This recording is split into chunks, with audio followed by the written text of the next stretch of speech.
नमस्कार दोस्तों, आज की वीडियो में हम बात करने वाले हैं फिटकरी यानी जिसको हम एलम बोलते हैं। इसके 5-6 जो बेस्ट यूजेस है उसके बारे में जानने की कोशिश करेंगे। सबसे पहले जो एलम होता है इसको टेस्ट कर लीजिए, क्या कहीं आपको एलम की एलर्जी तो नहीं है, फिटकरी की एलर्जी तो नहीं है। तो फिटकरी का पत्थर लीजिए, थोड़ा सा पानी के साथ मिला के आपके स्किन को रब कीजिए और 24 आवर्स के जो है उसको जो है वो देखते रहिए कि कहीं वहाँ पे जो है वो रेडनेस नहीं आता, इचिंग वगैरह अगर आता है तो समझ लीजिए आपको इसकी एलर्जी है, तो इसको यूज़ ना करें। पर 99% लोगों को इससे कोई प्रॉब्लम नहीं होती, सिर्फ थोड़े लोग जो है उनको एलर्जी हो सकती है, तो एक बार टेस्ट ज़रूर कर लेना। अब बात करते हैं कि दूसरी सबसे इम्पोर्टेंट बात है कि एक बात, जब भी आप फिटकरी का यूज़ करें तो एक बात का ज़रूर ख्याल रखें कि आंखों में नहीं जाना चाहिए। क्या होता है, कभी कभी लोगों को ये जो फिटकरी है ये अगर आंख में चली जाती है तो इंजरी कॉज कर सकती है, तो इतना याद ज़रूर रखना कि आंखों के अंदर ये नहीं जाना चाहिए, ठीक है। अब बात करते हैं इसके फ़ायदे की। तो सबसे पहला जो बेनिफिट्स है, अगर आपके बालों में बहुत ज़्यादा डैंड्रफ आपको नज़र आता है तो आप जो है वो फिटकरी के पानी से बाल अगर धोते हैं तो डैंड्रफ कम होने के लिए बहुत हेल्प होती है, क्योंकि इसमें एंटीबैक्टीरियल प्रॉपर्टी होने की वजह से जो डैंड्रफ जिस बैक्टीरिया की वजह से होता है वो पूरी तरीके से ख़त्म हो जाता है और आप बैक्टीरिया से छुटकारा पा जाते हैं और डैंड्रफ भी जो है वो धीरे धीरे क्योर होने लगता है। आपको सिर्फ एक बात ख्याल रखना है कि जो देखिए आप जो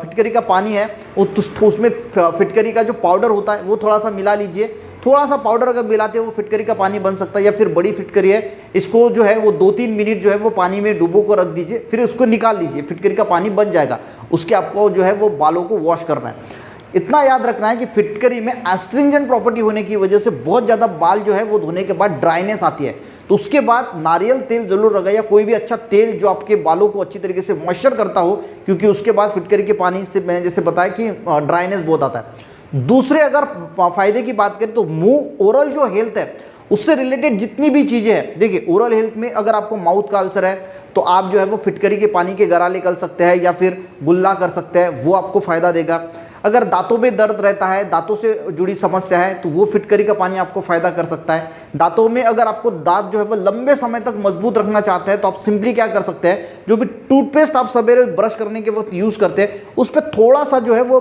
फिटकरी का पाउडर डाल दीजिए, एकदम थोड़ा सा डेली। आपको पता लगेगा कि वो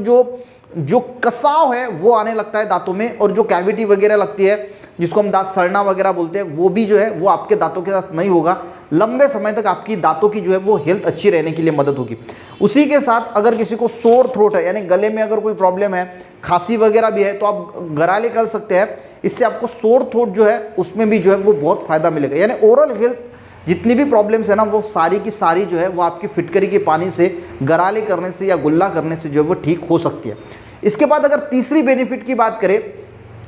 तो ये जो अंडर आर्म्स में आपकी जो स्किन काली पड़ जाती है तो आप इसको रेगुलर नहाने के बाद अगर आप इसको ऐसे ऐसे लगाते भी हैं तो 2-3 चीज़ें में फ़ायदा होगा। सबसे बड़ा फ़ायदा तो ये होगा कि वो जो काली चीज़ है, जो काला स्किन का कलर है वो नेचुरल आने के लिए मदद होगा, और दूसरी वहाँ पे कोई बैड स्मेल भी, बहुत सारे लोगों को अंडर आर्म से बैड स्मेल जो आती है वो आना बंद हो जाएगी। देखिए कोई खुशबू नहीं आएगी पर बैड स्मेल जो है वो आना बंद हो जाएगी, क्योंकि वो जो बैड स्मेल आती है वो बैक्टीरिया की वजह से आती है और इसमें एंटीबैक्टीरियल प्रॉपर्टी होने की वजह से वो बैड स्मेल जो है वो आना बंद हो जाती है। उसी के साथ मैंने ओरल हेल्थ में अगर जो कहा तो एक पॉइंट छूट गया था कि कुछ लोग होते हैं जिनकी मुंह से भी बदबू आती है, तो अगर आप जो फिटकरी है उसके गराले करते हैं या गुल्ला करते हैं तो आपकी मुंह से बैड स्मेल आना भी जो है वो बंद हो जाती है। उसी के साथ आफ्टर शेव भी इसको यूज़ किया जाता है, यानी शेविंग के बाद इसको अगर आप यूज़ करते हैं तो वहाँ की जो स्किन है वो टाइट रहने के लिए भी मदद होगी, क्योंकि उसमें एस्ट्रिंजेंट प्रॉपर्टी होती है, उसकी वजह से वहाँ की स्किन भी अच्छी रहती है। और अगर कहीं पे वहाँ पे आपको कट वगैरह ब्लेड का लग गया तो वो भी तुरंत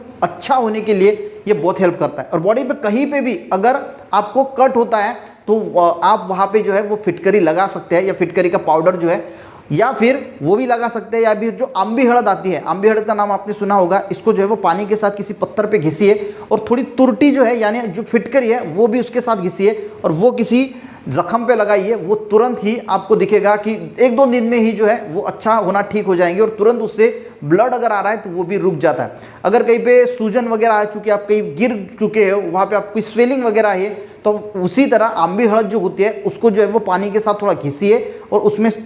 जो फिटकरी होती है उसको भी घिसिए और उसको थोड़ा गर्म कीजिए, और गर्म करने के बाद थोड़ा सा ठंडा होने दीजिए। उसके बाद जहाँ पे स्वेलिंग वगैरह है वहाँ पे लगाने की कोशिश कीजिए, आपको बहुत जल्दी जो है वो राहत मिल जाती है। उसी के साथ एक बेस्ट फायदा बताता हूँ, जिन लोगों को एड़िया फट जाती है, यानी पैर की जो एड़िया है वो फटने की बहुत ज़्यादा समस्याएं होती है, तो वहाँ पे जो है अगर आप फिटकरी से रब करते हैं तो क्या होगा, इसके एस्ट्रिंजेंट प्रॉपर्टी की वजह से वहाँ की स्किन जो है वो टाइट होने के लिए मदद होगी, तो जो एड़िया फटी है वो भी पास आने के लिए मदद होगी और वहाँ पे कोई इन्फेक्शन वगैरह वो भी क्लियर हो जाएगा और आपकी एड़िया जो है वो मुलायम रहने के लिए बहुत हेल्प होगी। तो ऐसे बेहतरीन फायदे हैं गाइस फिटकरी के, यूज़ करना मत भूलिए। वीडियो हेल्पफुल रहा एक लाइक ज़रूर करना, दोस्तों को भी शेयर करना, चैनल पर नए सब्सक्राइब करना। मिलते हैं नेक्स्ट वीडियो में, तब तक के लिए जय हिंद।